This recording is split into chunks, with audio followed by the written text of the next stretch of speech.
after watching 20, 30 of them. Sorry about that. I'm starting the recording.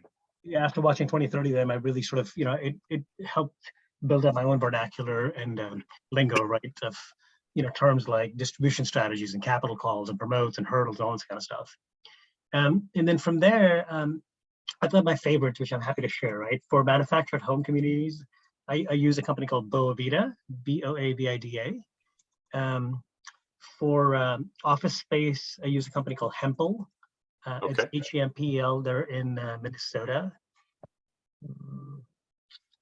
Recently, I've been reading stuff with the Real Asset Group, I think they're called. They're the ones that have ATM machines, car washes. They've got some debt funds, right? Very interesting sort of, they're not all about real estate. Mm-hmm. And then I'll think of some others as well these are the ones I've had good luck with. Okay, great. Let me know if any of these are misspelled here. I got them quickly. What was Hempel Group again? HEMPEL. Yeah, Hempel. And Hempel is based in Minneapolis, and they basically focus in Minneapolis and the neighboring state. That's it. But they focus on like office buildings, parking lots, occasionally hotels. But in my experience, the stuff I've done with them, right, they perform as they say they do, right? So they underwrite conservatively. And then Boavida, Boavida. Boavida. Thank you. Boavida is, I think, the 5th largest owner of manufactured home communities in the U.S. And manufactured home communities are an interesting beast because from a tax depreciation standpoint, they're unique. You can actually get a multiple of whatever you put in. So if you invested $25,000, you would get like a $35,000 loss in your K1 in year 1, which you can then use to offset against your other passive income. Okay. Great. Thank you, Ashish. Yeah. What is CrowdStrike? CrowdStreet. I'm sorry. Mm-hmm. So CrowdStreet is this platform. It's actually based in Portland. It's this company that was one of the first that I know of. So, in the US, there's thousands of operators, there's thousands of syndicators. And so it's just a question of finding them. So Oregon alone has, I don't know, a dozen, probably 20 that I know of, and they're in every single state. So what CrowdStreet does is they sort of democratized raising money from private investors. So what they will do is they work with hundreds of syndicators in the US, which give them their deals, and then CrowdStreet will then they've got some sort of vetting process, right? They claim that I think 2 or 3% of the deals they'll put on their platform. What they will then do is they'll create here's like right now I'm thinking of investing in a hotel in New Haven, Connecticut, and they have a webinar on the hotel. They'll bring in the investor, and then they'll basically have a webinar which you can ask the syndication about the deal, when they expect to make money, the distribution strategy, any depreciation, what cash on cash returns they've got, what appreciation, how long, what the terms are. So CrowdStreet's a really good platform to learn about investing in general in commercial real estate. All right. And I see that our speaker is here. We're going to continue the conversation for a few more minutes, maybe 5 or 10 more minutes. Thank you, Naim, for coming in. And does anybody else have any suggestions for educational resources? Where's your favorite spot to go learn about real estate? And Ashish, if you have more, feel free. But just letting other people jump in as well.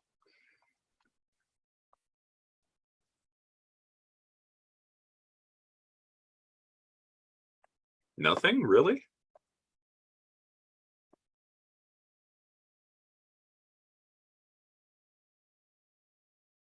I actually attend a lot of Ang Tang's webinars. He's with Tozy Capital.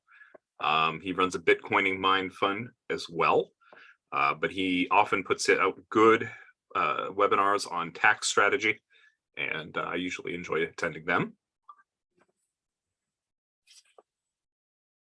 Anybody else? Resources, educational resources. Sometimes local real estate investment associations is kind of good. Yeah. I find that to be kind of like relevant to the market.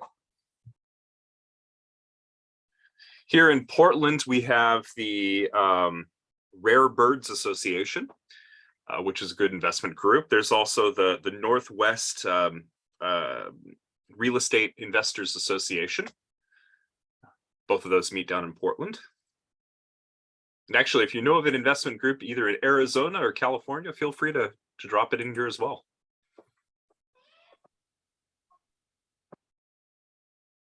I was in Oregon for a year and a half, and there were some meetups. But now that I moved to Arizona, I don't know, it looks like it's difficult to find. I don't know if someone has information on that. I know oftentimes you can go to meetup.com and search for real estate meetups and you'll find some.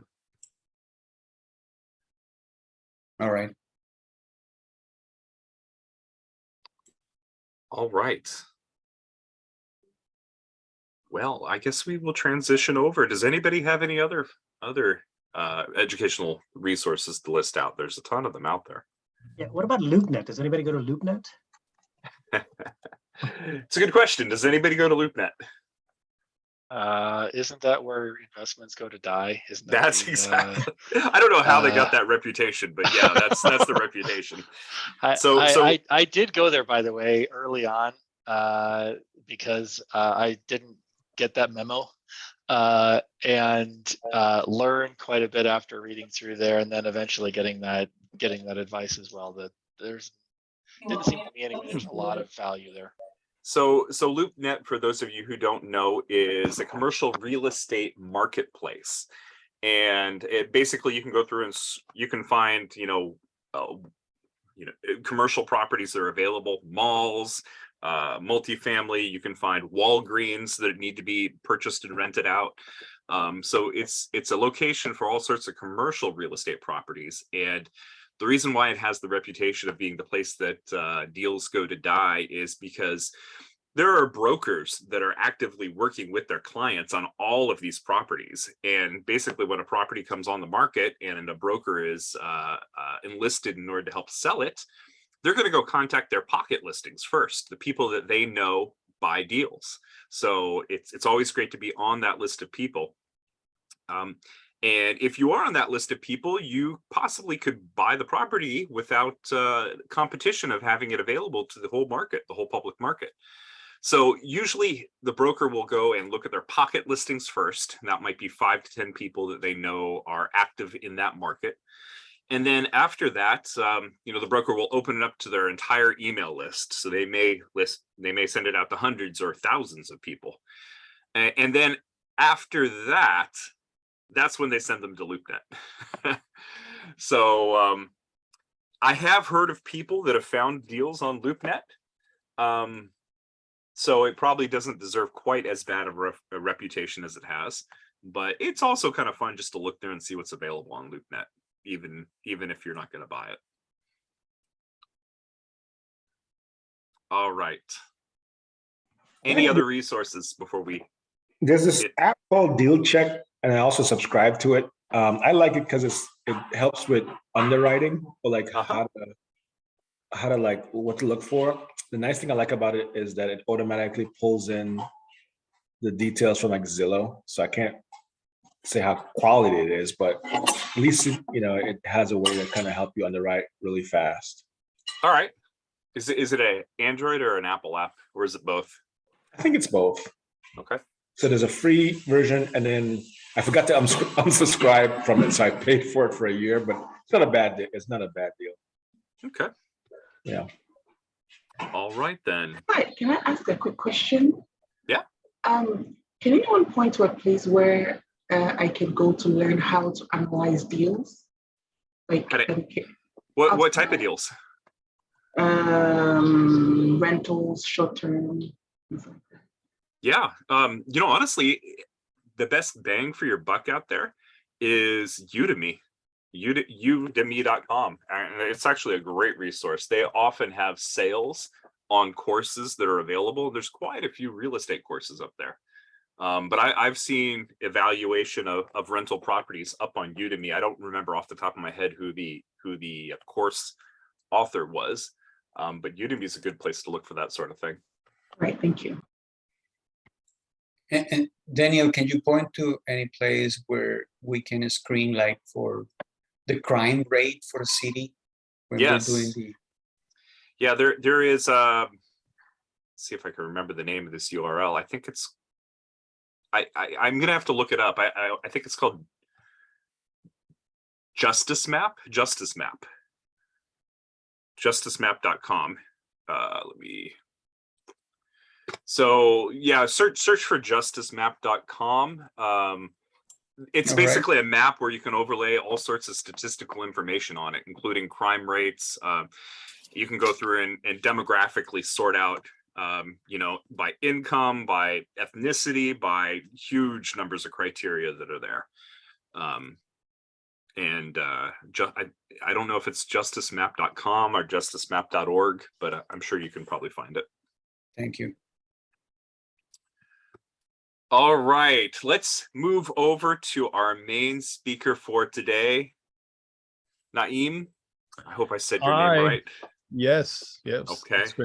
It helps to be working at Intel and constantly having lots of names from different areas to pronounce. Yeah. And I'm a bit of a stickler for it. So if I do say your name wrong, please correct me. You said it right. Okay. Well, we met actually on Facebook just recently, and he was mentioning how he was in the business of acquiring property management companies in the California area. And I know that the number one location for people in this club, where they come from, is Folsom, California, and also a strong showing from the San Jose and Silicon Valley areas as well. But I don't know if you're exactly in those areas in California. I'm actually in San Francisco. I am in San Francisco. We have properties in Berkeley, Oakland, Vallejo, Richmond, and Vacaville. So basically San Francisco Bay Area. Yeah. Okay. I actually grew up in Santa Rosa, just north of there. Nice. So I know the area well. Yeah. Sometimes. All right. Yeah. All right. So did you want to put up PowerPoint presentations, or do you want to have a conversation, or how do you want to work this? Slides together like 2 or maybe yesterday. Yeah, they are not fancy or pretty, but I did my best. Just one day. I had only one day to prepare them. Yeah. Okay, so let me see if I can share my screen, and please let me know if you can see my screen. Okay. Can you see my screen? We can see it, and also feel free to put your questions in the chat. Naim, I will read those questions for you, so you can just focus on your talk, and we can either take them all at the end, or I can judiciously interrupt you and bring them into the conversation. Yeah, feel free to interrupt me. This is just, I guess, two-way conversation. So I'm going to start with my story where I was born, and then I have some similarities with you as an electrical engineer. And then I will talk about my journey. There are some items that I will show off, and there are some humble moments. So we're going to have a roller coaster. So my company's name is MLC Spaces. We are a co-living property management company. So I was born in Iran, north of Iran. The first 18 years of my life, I was there. And then for college, I was admitted into Amir Kabir University of Technology. This is kind of the third rank in engineering school in Iran, kind of like Harvard. That was my undergrad. So it was a different city. First 2 years, I was doing horrible in US GPA model. My GPA was almost like 2.2, which was very low. And then my question really was, can I finish it? Can I make it? Can I finish my undergrad? I did finish it 2.9, but that was horrible. So for my last year of undergrad, I had to study a lot because not many job opportunity. I made it to master's program, same university. I got into a huge lab with around like 20, 30 students. I found great friends, which we had a great chemistry. So that was a point for me when where I stayed in the lab from 8 a.m. to 10 p.m. every day.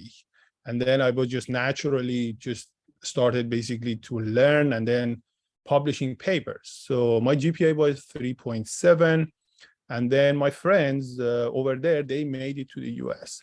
So for the PhD program, same thing, same school, got admitted. That was very easy. My GPA was high. My papers, I published a lot of papers, which was a record for a master's student. I got into the same program, same lab, PhD program. Now I was supervising 10 students, including 2 PhD students. So at the end of my program, I published around like 45 papers, GPA 3.9, and this is a screenshot of my Google Scholar. So that was where I really learned that I really need to lead. When I was in my undergrad, I had to go to class, I had to learn, I had to follow someone else's lead, which was basically professor.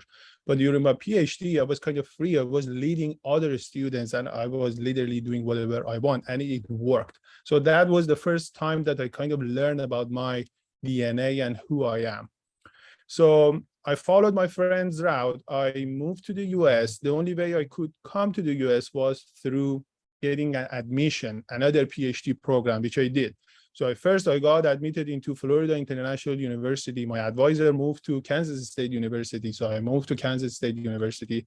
And then I transferred to Texas A&M University, where I learned that I'm not learning anything. I cannot get along with advisors. Those advisors really, they're not teaching anything. Graduate school, not for me. So I started basically trying to go to corporate and then work in industry to see if I can learn.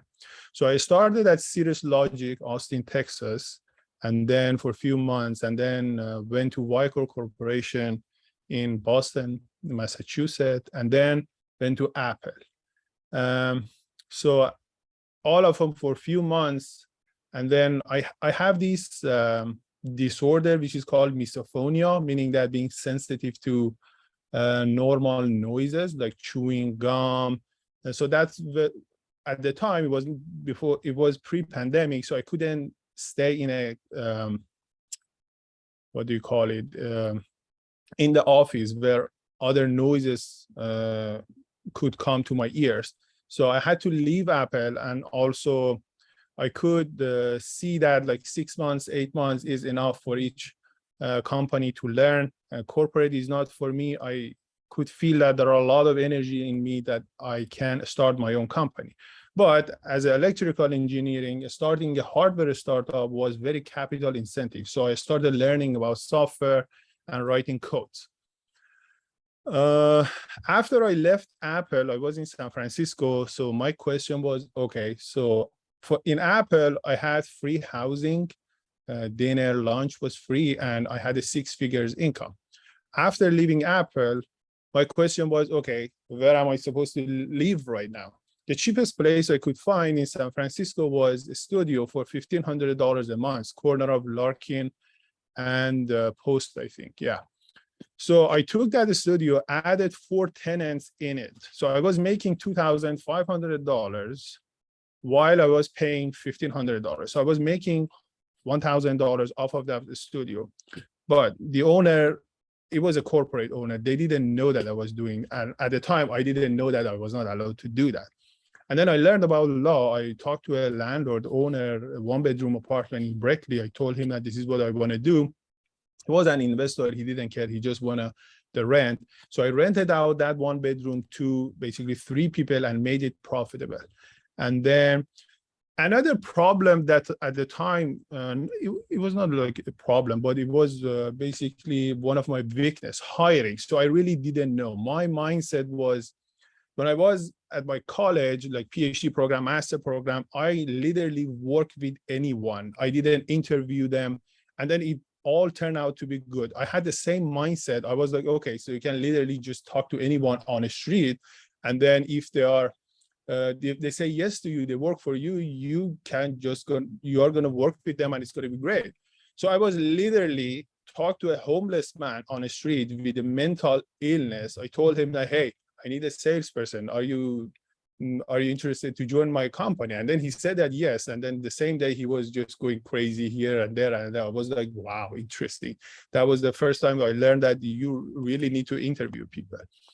And then, so my journey, as you can see, this is, can I show my pointer? Oh, no. Okay, I can't show my pointer, but in the map, this is San Francisco map with Oakland and Berkeley with the numbers, the pink numbers. These are the properties that I got one after another one during 2020. It shows the number 9, 1, 2, 4, 6. These are the properties that I got. So I reached to 10. That was the first time that I was like, okay, I need a handyman. I need a property manager. Handyman, both of them. Handyman, I found it on Indeed, which turned out to be good for the first 1 year. And then after 1 year, it was not good. So I had to let him go. Property manager, I found her on Angel List. For the first 2 months, it was great. And then after that, it was not good. So I had to go through a lot of trouble. I didn't have the hiring experience. And then, but I was extremely energetic myself. I was like 24/7 every day. Like even when I was sleeping, I was thinking about the company, how to grow it. So as an engineer, I was very good at solving problem, either tenants problem or properties problem, everything, but I was not good at marketing, sales, and hiring. So let's see. Okay, so these are the things that I learned. Some of these properties were fixed rent, meaning that no matter what, I'm going to pay the landlord a fixed amount of money. And then after a few years, I learned that why am I paying someone else's money? Because I learned that how much they bought the property, how much the mortgage was. So for one of these properties in Berkeley, I was literally paying the owner his mortgage by renting 1 unit, and he had 4 units. So I started learning about how about if I own these businesses. And then that's all that. So the number of properties increased, as you can see with these stars on the screen. It went to almost 35 properties at this time. One of the landlords gave me a lot of properties. So I was still making mistake on hiring. Literally anyone who applied for my job post, I let them in, and then I was paying them, I was training them, and then it was a very, very tough time. And then I learned that you really cannot change anyone. You cannot change any employees or anyone's mindset.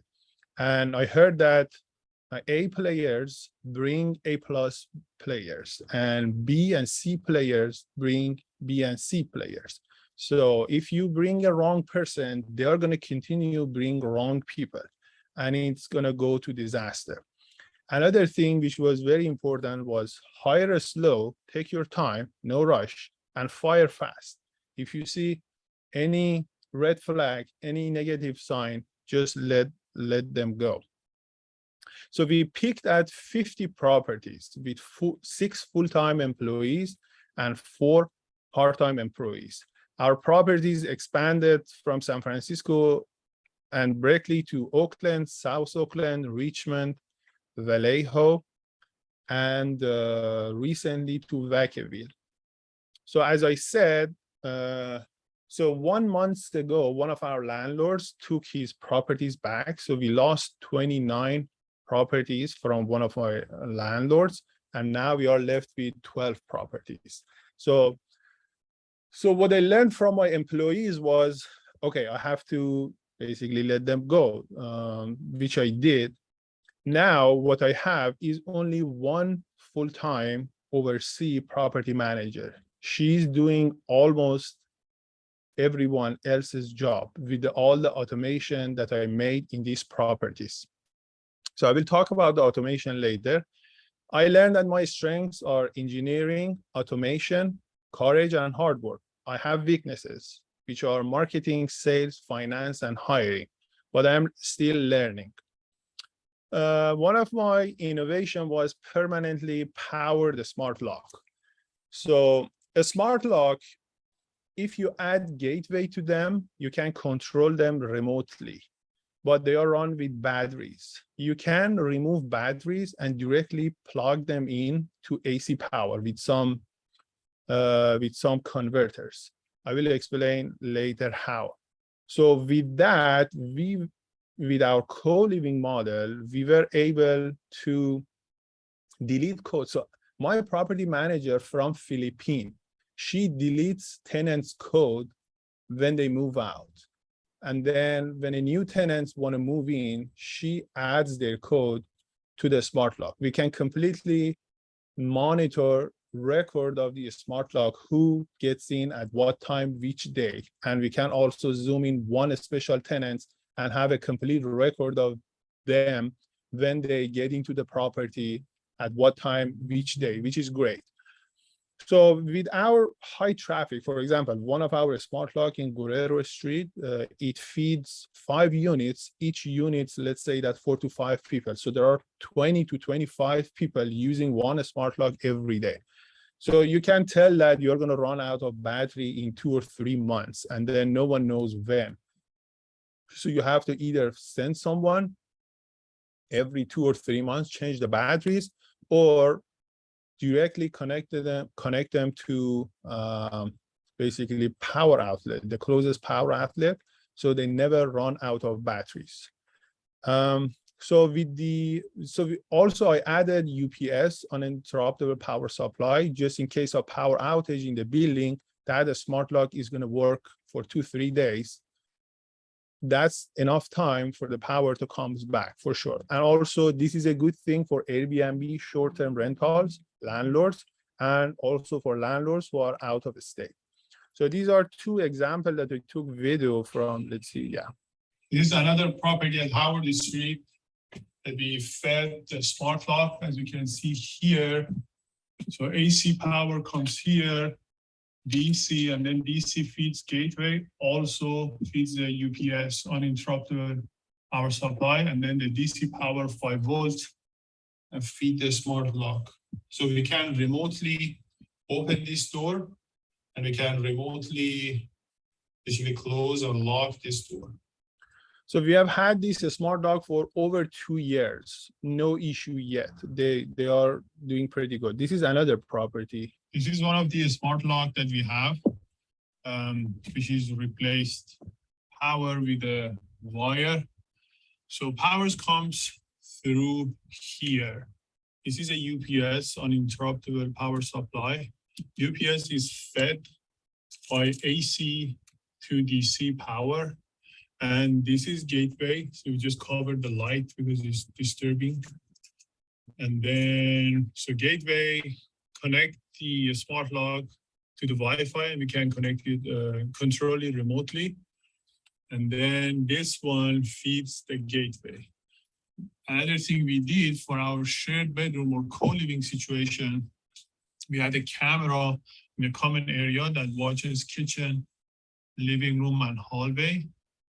And same things gets fed with the same wires. So if we add some sort of like a frame on top of these wires, kind of make them standard based on the housing codes. Okay, so that's about our permanently powered smart lock. So in order to make it more and more automated property manager, so in a group that we are with Daniel, unconventional acquisition group. So there are a lot of people who have problems with hiring. I think over time, I kind of learned that in a position that we are, if you want to just start a new company, I think if you can somehow automate the process, that's where a lot of companies, venture-backed companies, are going to. If you can automate the process, that would be great. So that's what I've been doing. So with our smart locks, we can do remote tours. We don't do in-person tours for our vacable properties anymore. We have a camera in the living room that watches everything, and a smart lock that are remotely, our property manager opens them remotely, close them, lock it, unlock it, everything. And then we have some video that we send to prospect tenants, some sort of guidance, where to go, what to do, what is expected. We ask them to send us their ID. Our remote tour, even in the co-living situation where other rooms are occupied, happens remotely. We don't do in-person tour anymore. Prospect tenants go to the property and we do tour for them remotely. Our property manager is overseas. The only problem that could happen is maintenance, or a tenant moves out, we need to clean it, or new tenants moves in. For a smaller stuff, we use TaskRabbit to do the small, light stuff. And for a heavier stuff like plumbing, if there is a need to, we use licensed professionals to do that. And marketing is very, very important. I am someone who comes from engineering background. I solve a lot of problems, but I'm not good at marketing. Without marketing, you cannot go far. The only thing you are going to do is word of mouth. My landlord like you is if he's going to give you more properties or not, but that's it. Marketing is very important. So for the co-living, the way that we automate is we put camera in common areas. It removes a lot of problems. And then monthly cleaning crews are scheduled to go to small units once a month, common areas. For bigger units, they go 2 or 3 times a month. And kitchen cabinets and fridge are labeled. Each floor of fridge is labeled. All rooms are labeled with number 1, number 2, number 3, depends on where they are. And then fridge shelves are numbered 1, 2. So 1 belongs to room number 1. Same thing with the kitchen cabinet. So there is no chance of misunderstanding. So these are the lessons that I learned. There are a lot of people approach me on LinkedIn as a salesman or marketing anything. All of them turn out to be not good. So if you need anyone, do your own research. Referrals is great. If you trust someone, use their referral. That's going to be great. Otherwise, talk to 5 or 6 people in each position and interview them. Ask them a lot of questions. The more hours you spend with them, the better chance of a good hire. And then fire fast. Do not waste your time. And if you think you are going to fail, also fail fast. Everything is possible. Spending time, you can make it happen. Again, marketing is extremely important. Another thing, if you are entering in some new, I know you are all working for Intel and you are in a real estate club, so it's different from what you do as your full-time job. If you can find someone who is great in the new field that you are getting into as your mentor, that makes your life easier 100 times. If you go try to learn courses, this and that, you are gonna touch some basic stuff, but most likely it's not gonna be enough for you to actually close a deal. You have to either spend a lot of time or again, if you have a connection, you can find someone who can be your mentor. How you can compensate them, either with equity or cash, it really, really makes it easier. So after we lost our properties, I was applying for Chase line of credit and also Wells Fargo line of credit. So sales and profit is very important for them. And then I learned about this small business acquisition, the same group that I'm with Daniel. So a great way for me is literally to go and acquire another property management company, which I found few of them in South California. The price is good and they are managing literally 250, 300 units. So I'm almost close to basically close my first deal. In that case, I can reach to my numbers, which are the sales and profit. Then I can have a line of credit and go for more properties or basically start purchasing properties. That's it for me. All right, we've got quite a few questions in the chat here. And I've let them stack up till the end here, but we can just go through them one by one. Henry wants to know, how did you find the capital to obtain so many properties? Great. I bootstrapped it. And then from zero, no capital raised. I tried to raise capital, but none of them worked. But since I was fully into this, the only option I had was to bootstrap it. So the first property, make it profitable, use the profit to get the second property, get the profit, third property, exactly like this. Okay. Ashish is asking, can you share what model of smart lock you were using? Yes. Okay, so let's see, how do I share the smart lock? It's called Hornbill Smart Lock. Okay, let's go to here. If I go to Amazon, let's move this one here. You can see that's the first page of my Amazon. It's all electronic, smart lock. This is the label maker, desk, clips. Okay, so let's see. I think this is the one. So this is the smart lock for private room. They are not fancy. You cannot control them remotely, but they are cheap. It's worth it. But this smart lock, they are for front door. No, sorry, this is not the one. So let me go to my history of purchases. These are my groceries, all ice cream, smart lock. Okay, this is the one. So price is good and they work. They work great. You can save extra $5. You can copy the link and send it to chat. Boom. There we go. All right.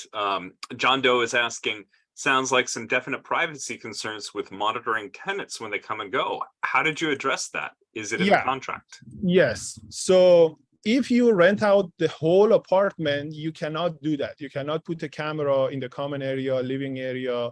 You cannot do that. It's illegal. But if you rent out room by room, all you rent is their own room. So you cannot put a camera in their room. That's illegal. But you can put a camera in the common areas like living room and kitchen, and it is legal. And I live in San Francisco, which is the most tenant-friendly city. If I can do it in San Francisco, you can do it everywhere. Okay. And I think that probably answers Glenn's question as well. Or maybe I should just ask it anyways. Why do you put a camera on the interior? Yeah, so when I first started, there were some incident of people stealing other people's food in the fridge, or so it did happen. So camera that removes the chance, and also in case of anything goes wrong, I don't know, fire or anything could go wrong, and also give them a kind of feeling that they are safe. Some people like to have cameras. They feel that they are safe. And there are some tenants who resist it. For example, in our 2-bedroom unit, I used to put camera, but over time, tenants started to turn the camera facing the wall, which is fine. I mean, they never had problem. We just remove the camera. As long as you're happy, we are good. Yeah. All right. Henry is asking, does the wiring that you did, does it pass wiring inspection?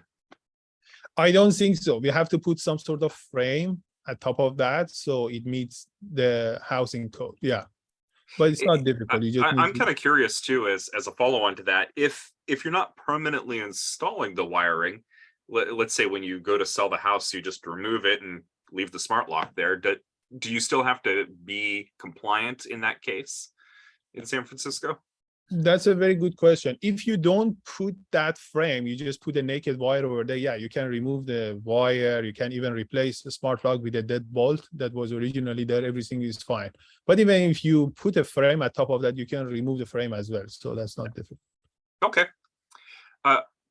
Glenn is asking, are there other property management automation solutions that internally that you use? Or do you have your own infrastructure when you perform these services? That's a great question. I didn't actually talk about our website. We have a highly efficient website, especially designed for co-living and property management. mlcspace.com backend is very, very powerful. It sent weekly trash schedule to tenants, sending them email, hey, this week is your turn, take the trash bins out, either from kitchen or the whole unit.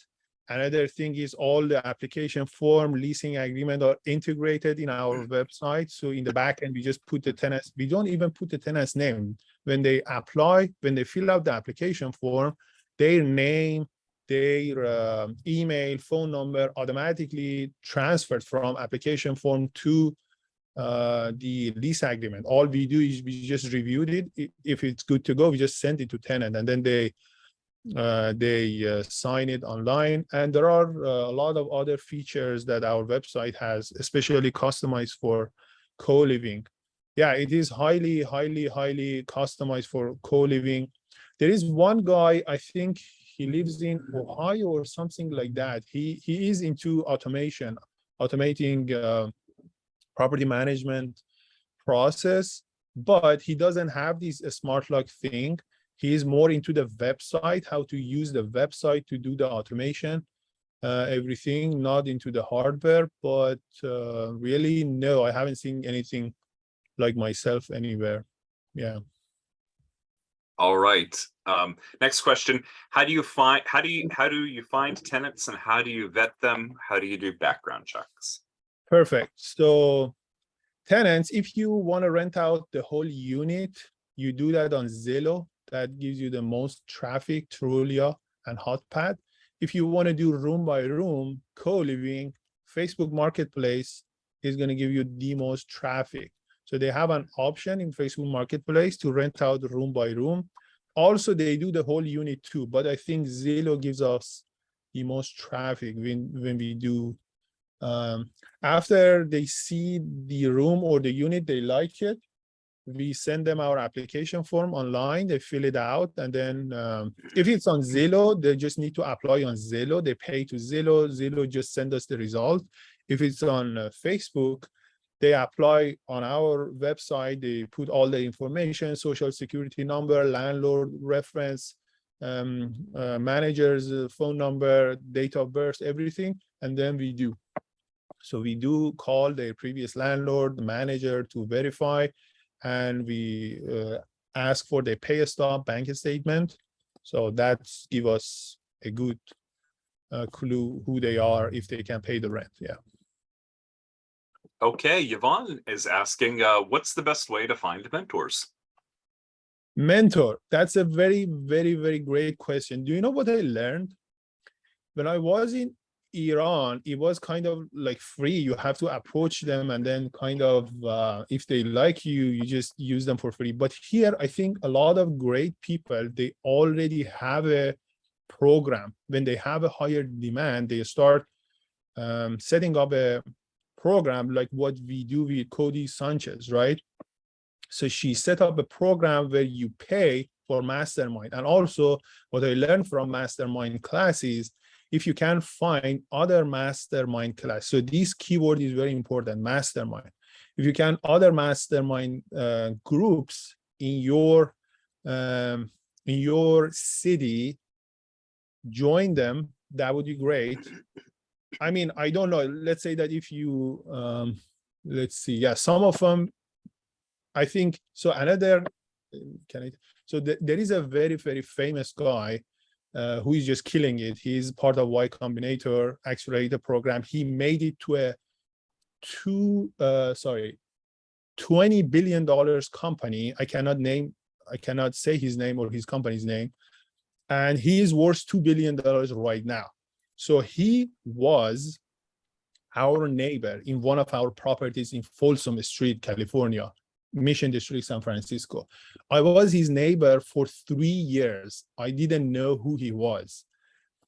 We don't even have a wall between us. That's just because of the structure of building. And then after 3 years, I was watching one of these Y Combinators interview with Sam Altman and a venture capitalist from Sequoia, and he was there. I was like, this guy looks familiar to me. Where did I see him? And then after 5 minutes, I'm like, he's my neighbor. And then I started Googling him. Oh my God, that's him. So I was his neighbor for 3 years and I didn't know who he was. And then I text him. I had his wife number because we were a neighbor, and then a lot of issues that we had, like trash bins is not taken out, all these things, so we were texting. And then so I asked them if the guy can be my mentor or they can be my mentor. I asked them twice, but they didn't accept it, so that didn't go through.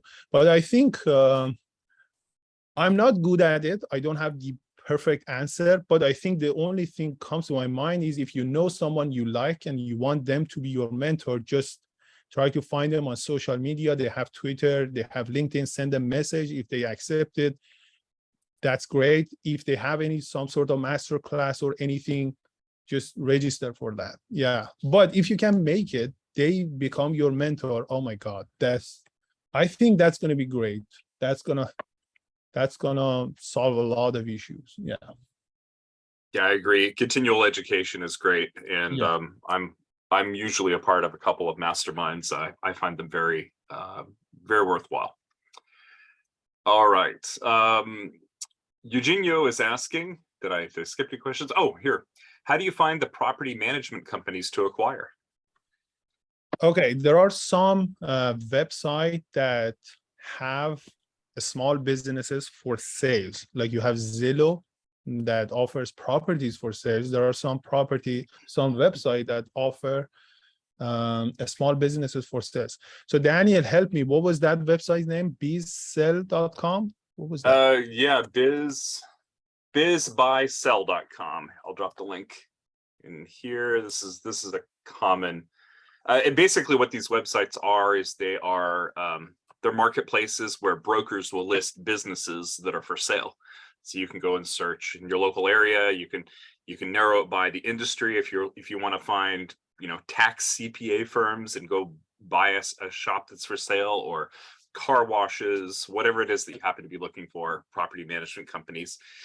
Do you use these exclusively, Naim, or do you work on word of mouth?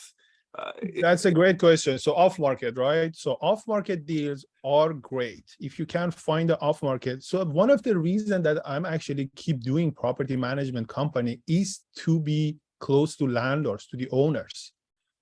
If I manage their properties, I'm going to have a great close relationship with them. And I'm going to just be waiting for them at some point they want to sell. I'm going to be number one to buy it, right? That's one of the reasons I'm just keep doing property management company. Other than that, I have no idea how to do off-market, how to find off-market properties. I have no idea. So for these, same thing with the small businesses. Any small business, if you can find off-market deals, that's going to be much better than deals that are available on these broker websites. For broker website, you're going to probably pay a premium. What else? But yeah, if you have been in a city, in a small city for long enough, 10, 15 years, you're going to know a lot of people. You're going to belong to a lot of communities. Either it's a church or minority or whatever community you have. You're going to talk to people to see whose business is for sales. Or you can talk to your parents. If they live in a small city, they're going to know a lot of people, or any family and friends. Yeah, off market is great. If you don't have access to off market, you have to start with those that are for sales via a broker, and then you're going to start somewhere, and then you're going to learn. And then I think marketing, again, it goes back to marketing. You have to do marketing. Even one of these seller wants to sell his property and he does search online, your company, your name is going to pop up first. Okay, I'm going to jump down a little bit here to Eugenio's question. What profit margins are you seeing with a co-living business model? Profit margin. So I was charging 20% of the rent to landlords, which is a high management fee for a property manager. Usually It's, I think in San Francisco, between 4 to 8% for a property manager. But co-living comes with a lot of work. Definitely managing a co-living is harder than managing a whole unit. So here is the thing. If you have a 2-bedroom, 3-bedroom, try to rent it to a family, to one person. That would be great. But if you have a 5-bedroom, 6-bedroom, 7-bedroom, it is going to be hard to find a family to rent the whole 5, 6, 7-bedroom. So then you have to do co-living, which is going to be easier. You're going to find tenants faster, but it comes with some issues if you don't have experience. But over time, I think you will learn. So you put everything straight up front. Here is your cabinet. Here is your fridge space. Here is your room. These are the house rules. And then that's going to reduce a lot of issues. But definitely, it needs more work. Yeah.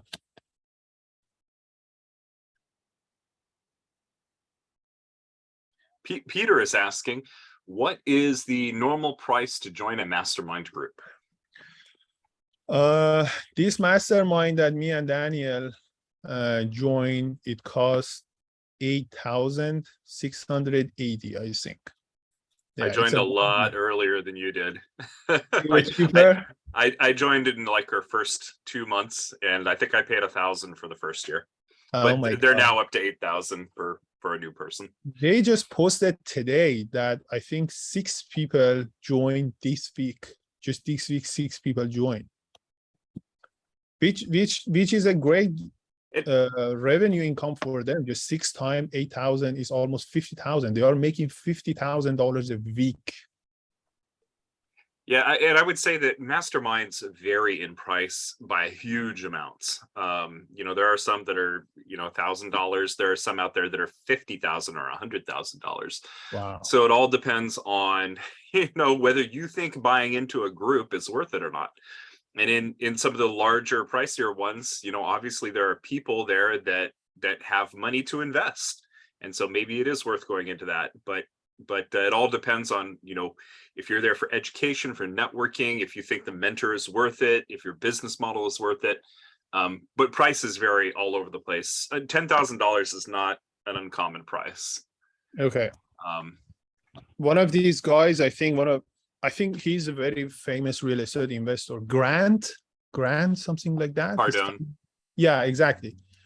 So I think another guy, Alex Hormozy, he is very famous too. Someone like Cody, he paid $120,000, I think, to talk to him for 1 hour or something like that, or lunch or something like that. And he said that it was worth it. I don't know. All right. I'm trying to go through. We've had some good activity on the chat here, and I'm looking for questions that I might have missed.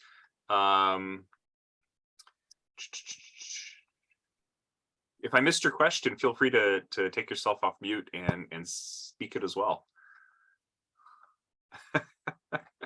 Glenn. All right. Naim, we are in the last moments of the call here. We've just got 3 minutes on the call. Can you give us a way to contact you? What's the best way to contact you? That's a great question. That's what I came to my mind last night, but I forgot to put that in my PowerPoint. So let me, if I can move this guy here, go here, add another one here. So that's going to be my email. Sounds good. There we go. All right. Can everybody here take themselves off mute and thank Naim for coming in and speaking to us? Merci, Naim. Thank you very much. Thanks for Thank sharing. you for having me. Great. Thanks, Thank Naim. Thank you for having me. Yeah, it was great to have you here. Thank you. Thanks, Naim. Yep. And we'll talk more later as well. Sure. We will. Always, anytime. All right. Cheers, everybody. Have a great weekend. You too.